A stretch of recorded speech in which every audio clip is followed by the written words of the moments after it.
Hey everyone, my name is Rosalind Dix and I'm with the Montana Procurement Technical Assistance Center in Billings, Montana. And today I'm going to do a review of how to find contract opportunities on sam.gov.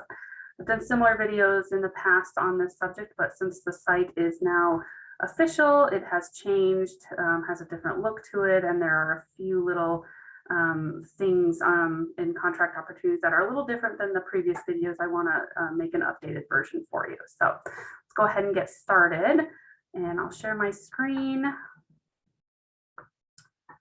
So first of all, you have to navigate to sam.gov. This is now where multiple websites live, including your SAM registration and contract opportunities, which used to be fbo.gov or FedBizOps, Federal Business Opportunities. There is some other information here as well, such as wage determinations, federal assistance listings, some contract data, etc. But you want to make sure that you are getting to the right site. So first of all, you need to make sure you come to sam.gov. It has to be the .gov website, and that make sure that it looks like this. There are some websites out there that look similar, or at least provide a similar service from third-party companies that will actually try to charge you money, at least when it comes to your SAM registration. So just be aware of those. If you do a Google search, don't click on any of the advertisements which are the ones that pop to the top. Make sure you scroll down and find the actual website so you get to the right place. So this is what it should look like. And so most of you by now should be signed in. Be able to sign in. You should have your login credentials. So you'll hit sign in at the top, and you'll accept. And this is where you put in your email address and your password, and then of course you're going to receive the security code. So I am going to go ahead and close this window because I have it already open on my other web browser. And so before I get into contract opportunities and searching for those, I want to just kind of go over what you are looking at right here. When you log in, you're in what's called your workspace. And so from here, you can navigate to different areas of the site. On this page, what you're looking at is here's where you can manage your entity. So this is where your SAM registration or registrations live. You can see that the entity that I work for, we have 2 registrations. If I were to click on this, and I can just do that quickly, you can see that both of the entities are listed. Takes a minute to open up here, so you can see 2 of them here. And so if you have multiple businesses under your user account, this is what yours would look like as well. And if you will need to update it or renew it, you can simply click inside the hyperlink of the business name. So let me go ahead and go back to my workspace. On that same screen on your workspace, you'll be able to also see if you have a submitted registration. So maybe you've done a renewal, or maybe you registered a new entity. That will show up here. You'll have a number 1 or 2, however many you've done. Work in progress, if it's, if your registration is a work in progress. I mean, you don't want it to stay in a work in progress or draft status for too long, because eventually they will get deleted. So you want to make sure and finish your SAM registrations, whether it's a new one or whether it's just a renewal. Just make sure these really should be 0 for not for very long. And then submitted, you can't do anything about that until it's gone through all the processes to go into active status. And let's see, we are also looking at this information here. This is where your profile, you have your email and phone number and stuff if you click here. And downloads is where you would find any reports that you have that are large that you have downloaded in here. Maybe it's a wage determination report, maybe it's some contract data. You would find them here because it would give you a link to get to the report because it's too large to download it to your computer. So it provides a link for you to access it. Saved searches, which is something we will go over today. That's where you can have a list of saved searches you've created for contract opportunities. And you can easily access them from the screen and look at the results. You can also get notifications in your email, but this is one place where those live. on the site. Following is if you are following a specific posting or opportunity under contract opportunities, you would be able to see a list of those as well here. Pending requests would be if you were an entity administrator, if somebody has requested a role with your entity, maybe an admin role, or maybe they'll be responsible for updating SAM, etc. You would find those here, and that's where you can approve them as an entity administrator. Notifications, you can see I do have one notification here. This is something that I am following. So when there's a change or an update, you will see them under your notifications here.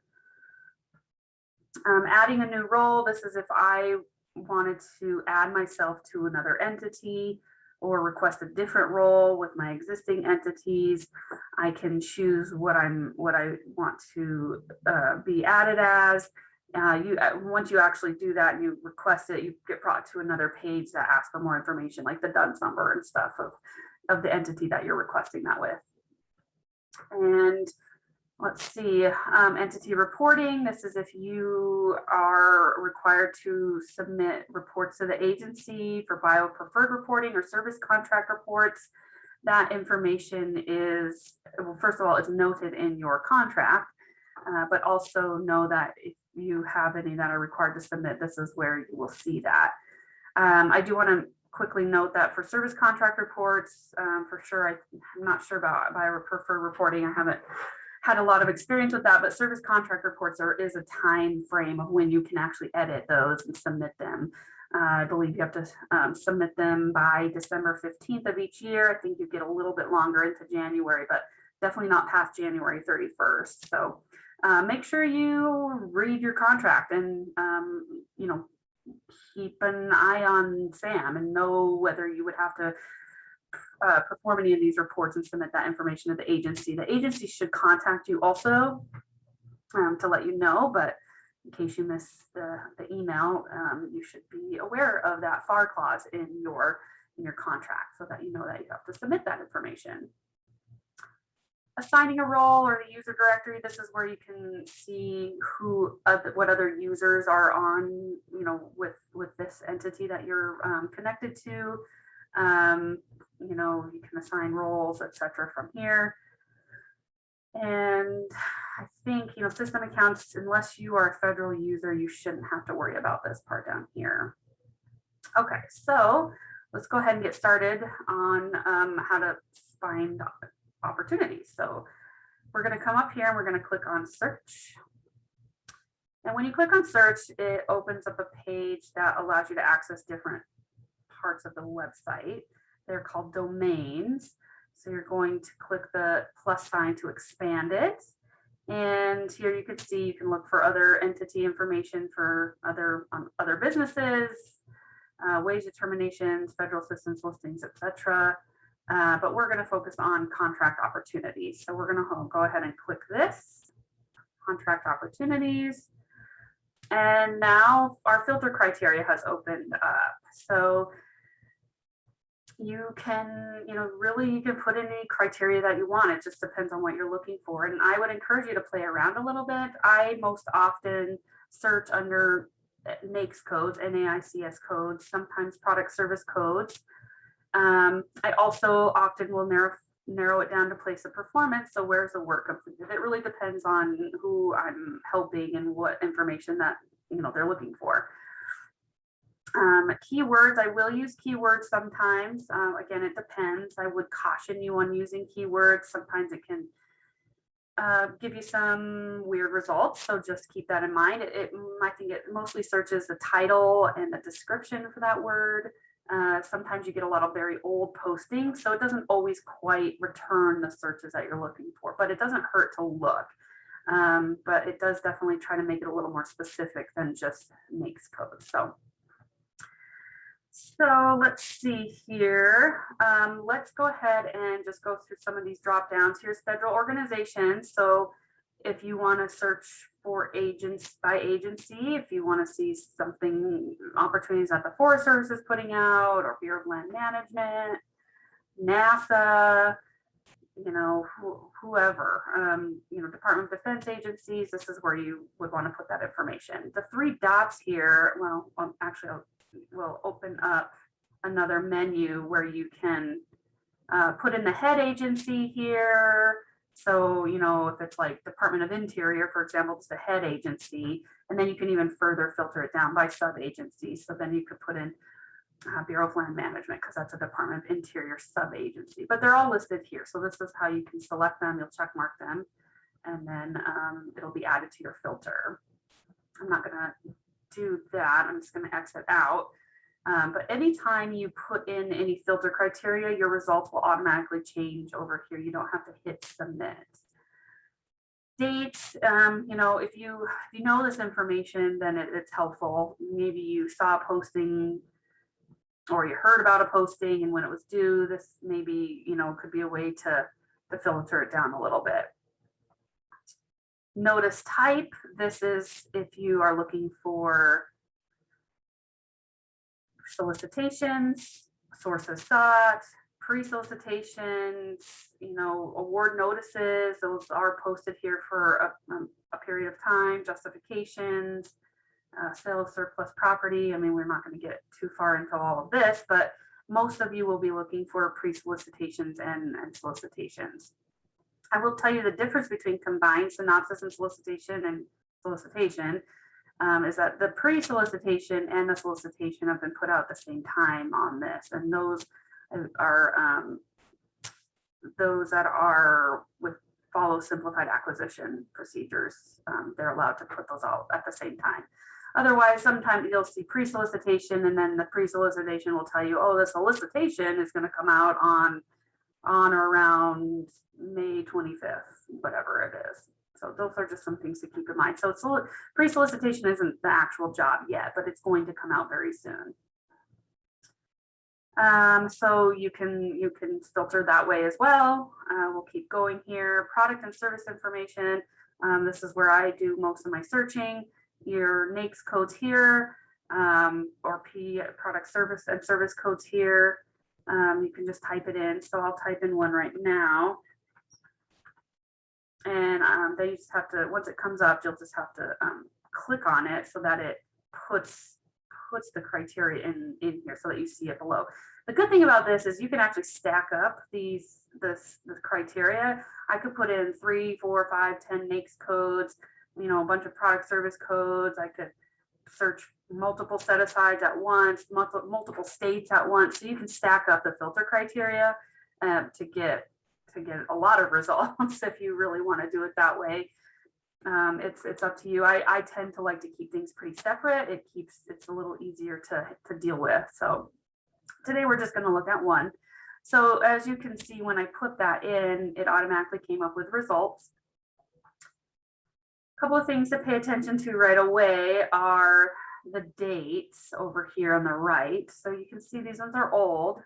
You may have to change the sort by up here on the top. So this is sorting by relevance. So it's searching for anything with an active posting. So I only have active clicks. So keep that in mind. I have not clicked inactive. So these are all active postings. Even though they're old, they're still marked as active. So they're showing up, but it's putting it under relevance because of the NAICS code.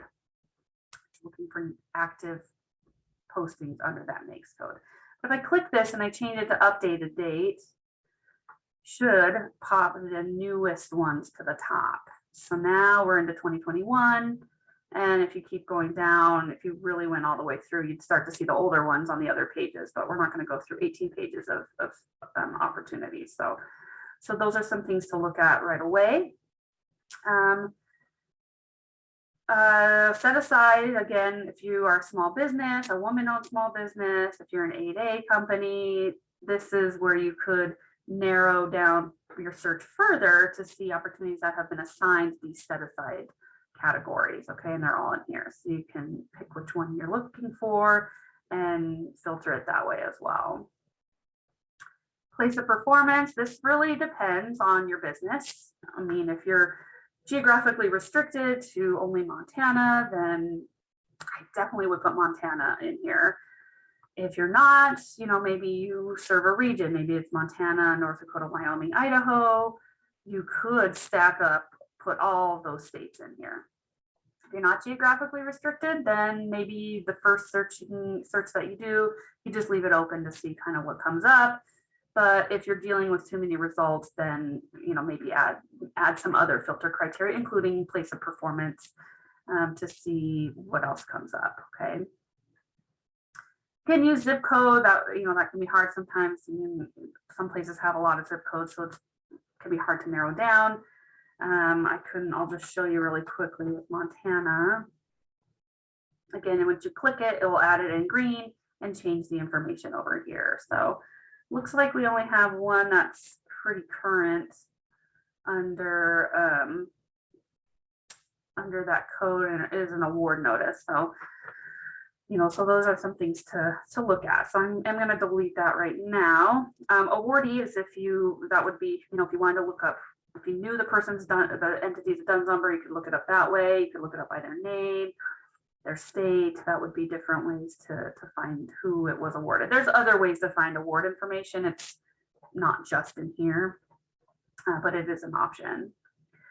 Inactive, sometimes I click inactive if I am trying to find an old solicitation and try to look at the documents. That can be one way to find it, is to click inactive. So keep that in mind if you are trying to find some older information.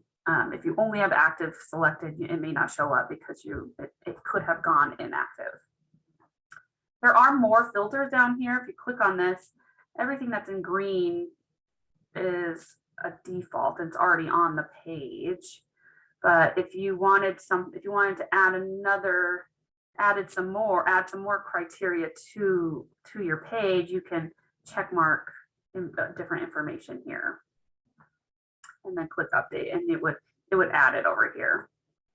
So that is the filter criteria in a nutshell. And I do want to go into one of these solicitations to take a look. So let's just see, let's go into this one here.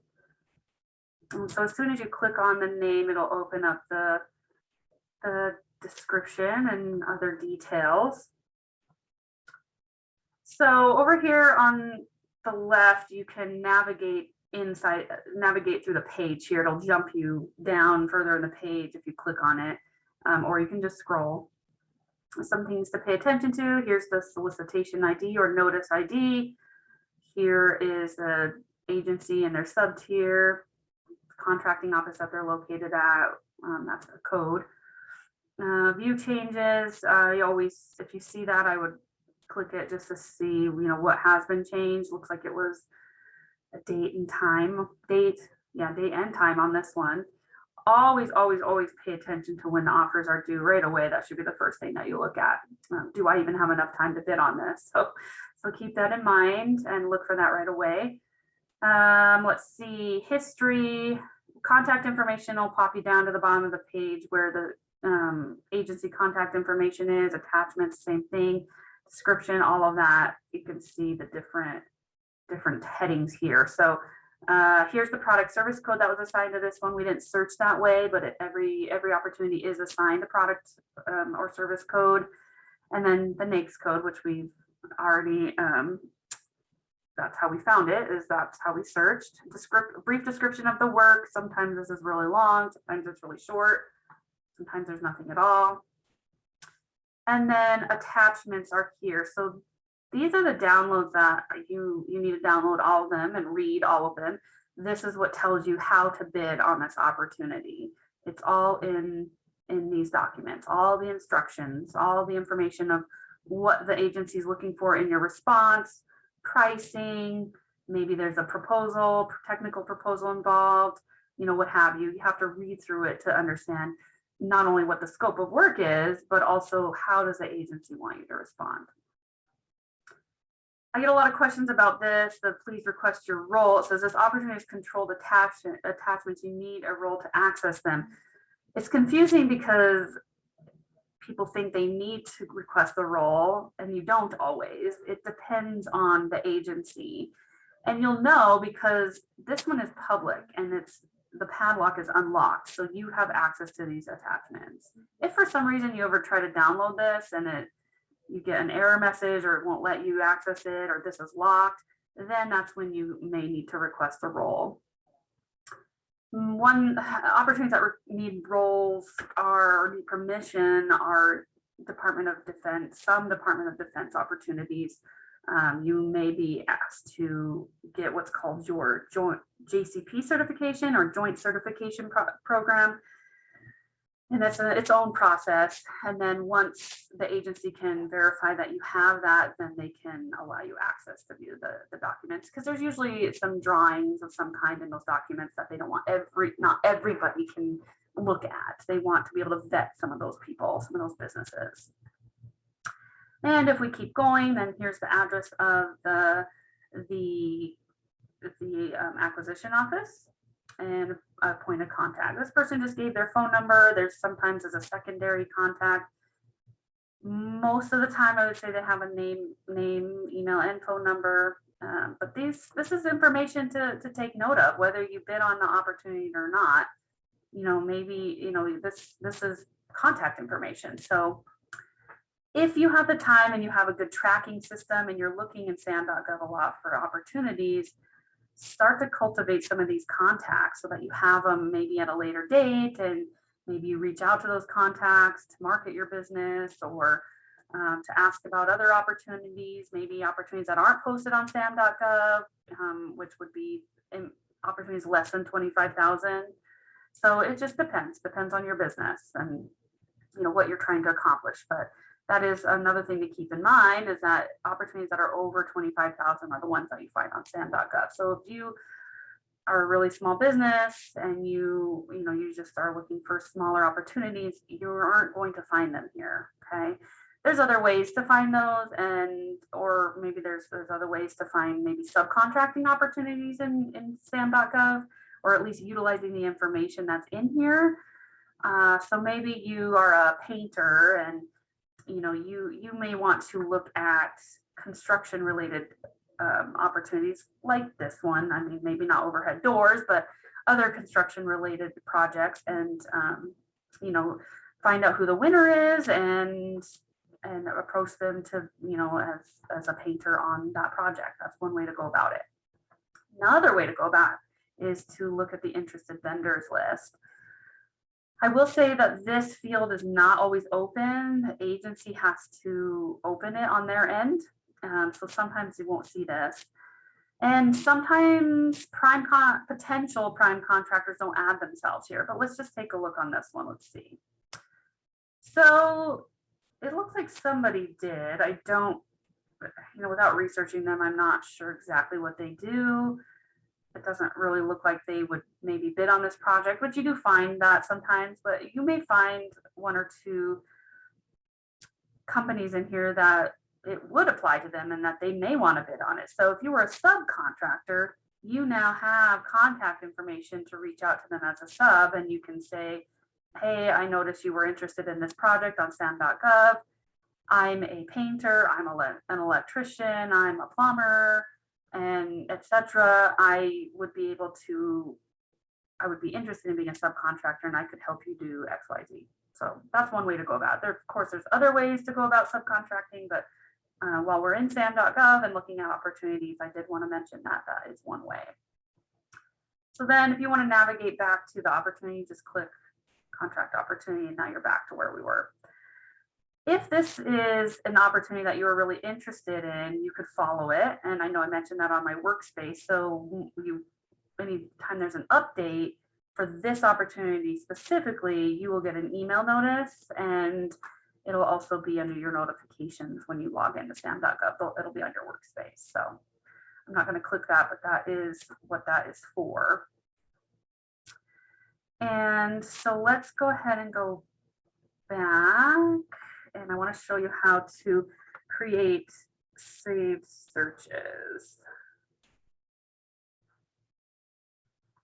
Okay, so I did it by NAICS code, and I only want to see active postings. Let's say I did want to see only Montana. I want to see Montana under this NAICS code. So then I could put in Montana. And okay, so I want to see anything new that comes out under this code, and the place of performance is in Montana. Okay, so I've got my filter set here. And so now what I do is I come up here to actions, and this is where it starts to get a little different than my previous videos. And I'm going to save it. So I'll save it under 0, Montana. Can't use any dashes or anything like that. So it has to just be pretty generic. Okay, so save. Okay, so it's great. I saved it. Okay, well, you kind of a choice. You can either come into SAM and run the search every time you want to do that, or you can request to receive notices on that search. So from this page, you can go click up here to your saved searches. And now you can see a list of everything that I have saved. And without clicking inside of it, so again, you can click on it and it'll run the report, it'll run the search, or you can just go to actions and then notify. And it'll automatically notify the email that you've used to log in with, log into sam.gov with, it'll send it there when there's new postings. Let's see, so if I go back to the workspace and I'll show you. I just want to show you that save searches again from here. So then if I click on my save searches, I'm back to where I was. So that's just another way to access it. Okay, I think that's about it for this. It's pretty straightforward. You just have to really think about what it is that what you're trying to find. You know, just play around with it. Play around with the different makes and place of performance, set asides. Try a keyword or two. Just remember, the more filter criteria you put in, the tighter the search. So if you put in a keyword and a makes and a place of performance and a set aside, and you get 0 results, well, your search is probably a little too tight. So loosen it up a little bit and you'll see more results. And it could be there just really isn't any opportunities at that time. There isn't an opportunity all the time for every single thing that's out there. So that could be the case too. But play around with it and see, and just practice. I think it just takes practice. And once you kind of practice navigating the site and finding opportunities, you know, then set up, you know, figure out some saved searches that make some sense for you so you can get noticed. And those, you know, you can edit those at any time. So that's, you know, really easy to do that. And just see what happens. You know, and then once you find an opportunity that you want to, that looks promising, you know, download the attachments, read everything. Oh yes, we can definitely do that. And then, you know, the information is in the solicitation with the instructions on what you're supposed to do. So if you do ever need help with this, or, you know, with sam.gov, with your registration, with finding opportunities, or even understanding the solicitation and understanding what you're supposed to do, you can always reach out to a PTAC in your area. So as I mentioned, I'm from the Montana PTAC, and you know, we serve Montana-based businesses. So we have our website here is montanaptac.org. You can come here to locations, and you will see a map of our counties and where our centers are. And you will want to contact the person who's in your area. This is going to change a little bit. Our Hamilton Center is no longer there. Missoula is covering that area.